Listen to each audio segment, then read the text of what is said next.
La politique à la une de la revue de presse de Mohamed Ali Mouba. Et cette question, Macky Sall va-t-il chercher à se maintenir au pouvoir? Oui, Mbaye Ndiaye théorise en tout cas le troisième mandat pour Macky Sall. Plus que ça, il le balise, constate le journal LAS. Mbaye Ndiaye déflore le plan machiavélique du troisième mandat, soutient Vox Populi.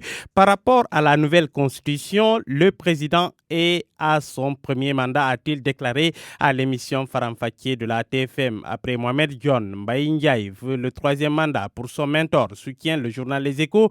Aucune loi n'interdit au président d'être candidat à la prochaine élection présidentielle. Lorsque la Constitution limitait le mandat à 5 ans, Macky était déjà aux commandes pour un bail de 7 ans et ce mandat de 7 ans ne peut être comptabilisé car la loi n'est pas rétroactive, détaille-t-il encore. Selon le journal Sud Quotidien, plus de doute, Mbaye Ndiaye parraine son Macky. Commentaire de là, si le chef de l'État laisse continuer ce débat, qui n'est mené curieusement que par ses supporters, c'est qu'il l'approuve, peut-être pour se faire une idée de l'approbation populaire ou non du sujet, ou plus exactement du projet machiavélique.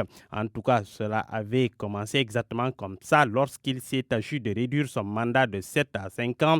Autant dire, l'histoire est en marche pour le biétiste Vox Populi. Ça risque de ne pas être facile. On va vers une guerre intramuros, guerre entre forces vives et le pouvoir. Et cela arrivera si Macky s'entête. Les couteaux vont être tirés entre loyalistes et loup aux dents longues. C'est pour cela, en attendant ce face-à-face inéluctable, que son Excellence met ses ouailles sur le terrain pour débusquer les éventuels traîtres, expurger des rangs les faucons qui veulent avoir leur propre colonie en 2024. Donc, la guerre intramuros aura bien lieu selon le confrère. Après, les éclaireurs comme Mambaye Niang ou Mamboy Yao qui marquaient le terrain, le Premier ministre Mohamed Dionne a largué les puissantes bombes sur le Macky avant que les Barangay et autres ne tirent les couteaux pour le combat final, combat rapproché.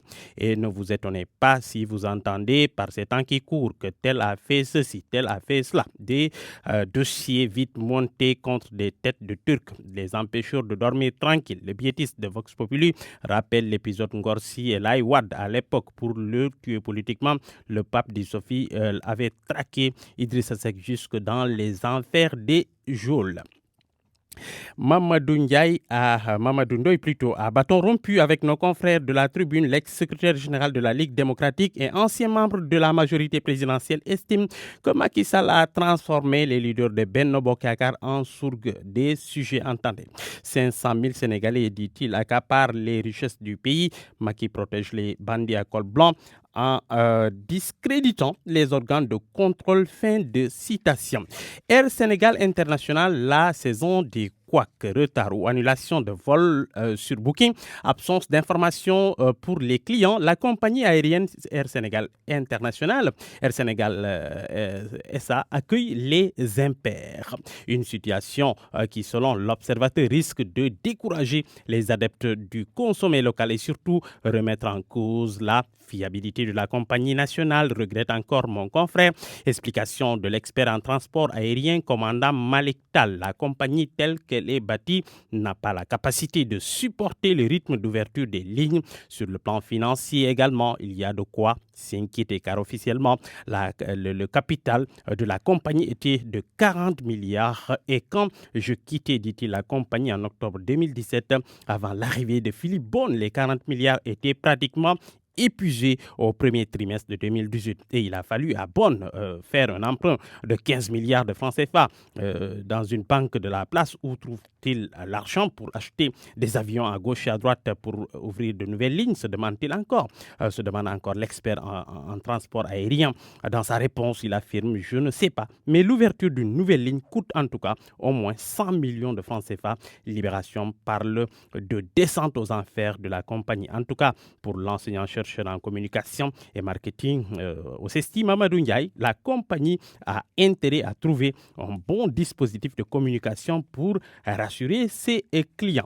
La centrale à charbon de Sendou, avec cette mauvaise nouvelle rapportée en une par le journal Le Quotidien, qui nous dit que ça ne gaze pas. Et pour cause, l'entreprise s'archit de convertir les installations en centrales à gaz en difficulté financière. Conséquence, constate le confrère, l'usine ne pourra fonctionner au gaz qu'en 2025. 2022, pas avant.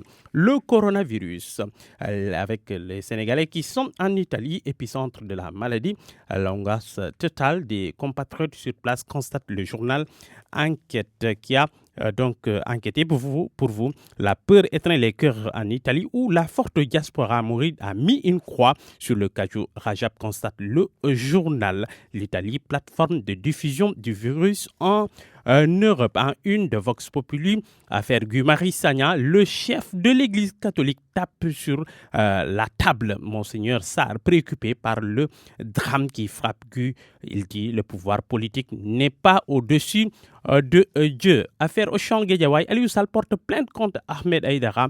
Selon Wa Grand Place, le procès pour diffamation est fixé pour le 2 avril. Et puis, en une de l'Observateur, à Dakar, 3 domestiques qui volent 2 coffres remplis de bijoux en or sertis de diamants et 120 millions de francs CFA chez leur patron. L'histoire d'un incroyable cambriolage. La revue de presse de Mohamed Ali Mouba.